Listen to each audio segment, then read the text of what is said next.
Oh,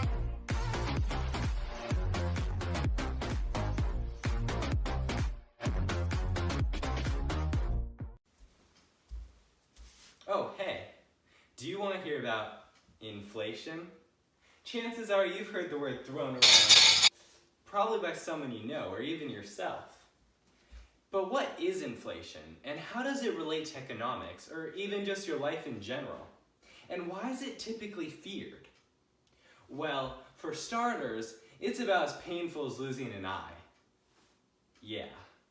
Defined by Investopedia, inflation is a quantitative measure of the rate at which the average price level of a basket of goods and services in an economy increases over a period of time. But what does that really mean? Well, let's dissect this, shall we? Quantitative measure simply means using numbers and data to form a measurement, unlike qualitative, that has to do with how someone feels. The average price of a basket of selected goods is simply the middle price from a range of prices of a type of good or service, where a good is any desirable product, say a water bottle, and a service is relating to a non-physical product, say a vacuuming cleaning crew.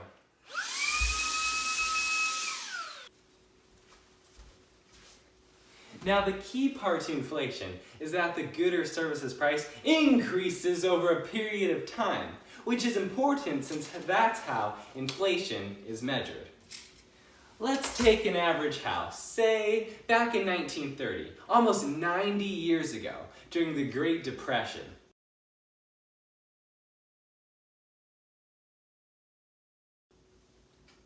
Yeah, not a pleasant time to live.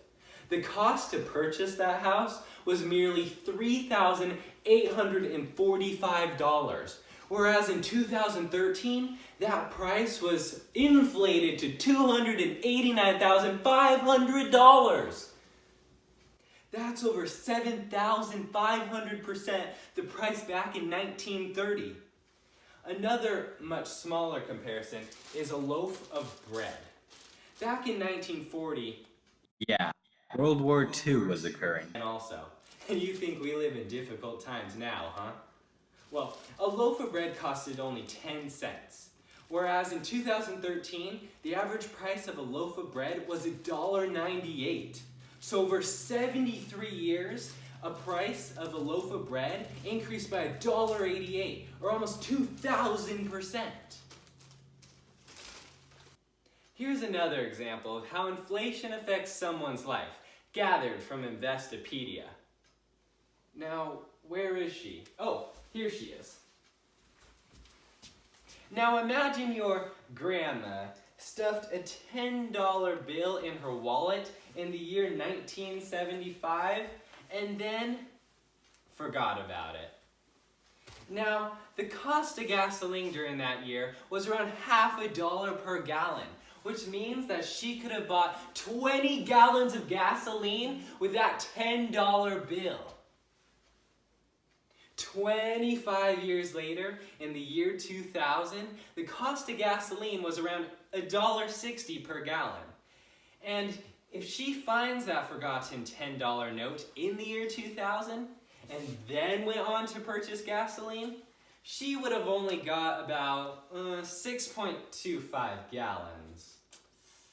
Although the $10 bill remained the same for its value, it lost its purchasing power by around 69% over that 25-year period.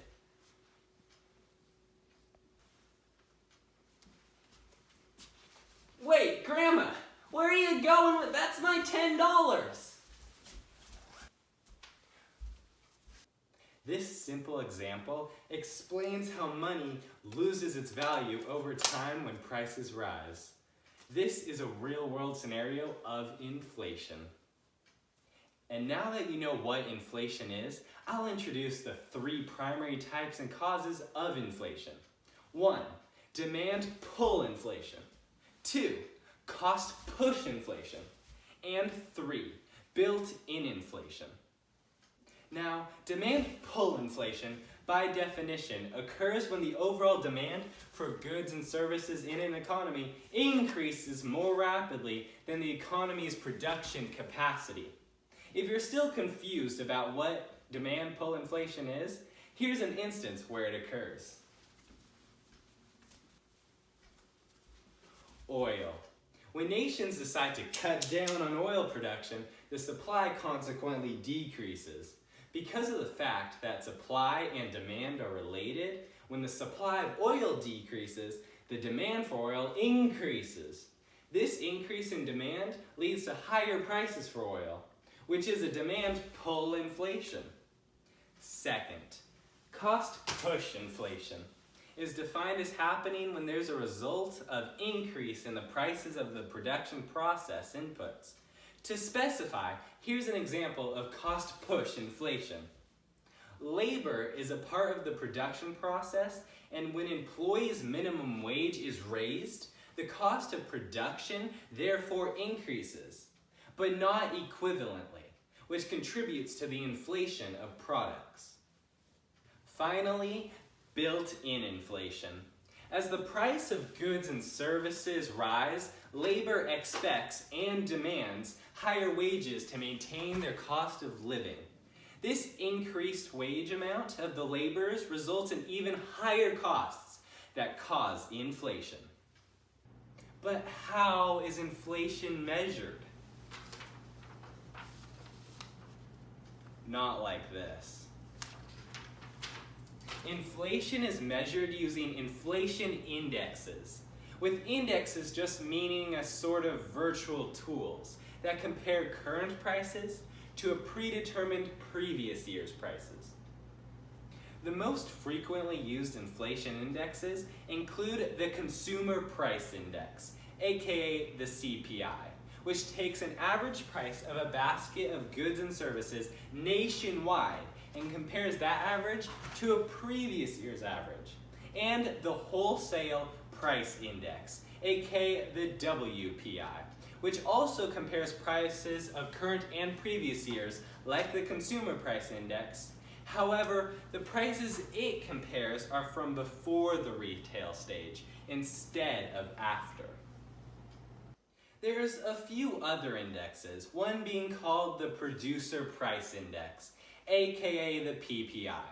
But it relatively uses the same method of calculation as the Wholesale Price Index. An example being the changing price of steel for automobile manufacturers, which leads to inflation. So we'll just leave those out of there, but feel free to explore the world of inflation indexes. So now that you know what inflation is, how it's caused, its impact on the economy and your own life, how it's measured. Wait. Did you know that there's also deflation, the opposite of inflation? Well, too bad, because I'm not bringing up deflation in this video. So stay tuned and thank you for learning about economics topic 1, inflation.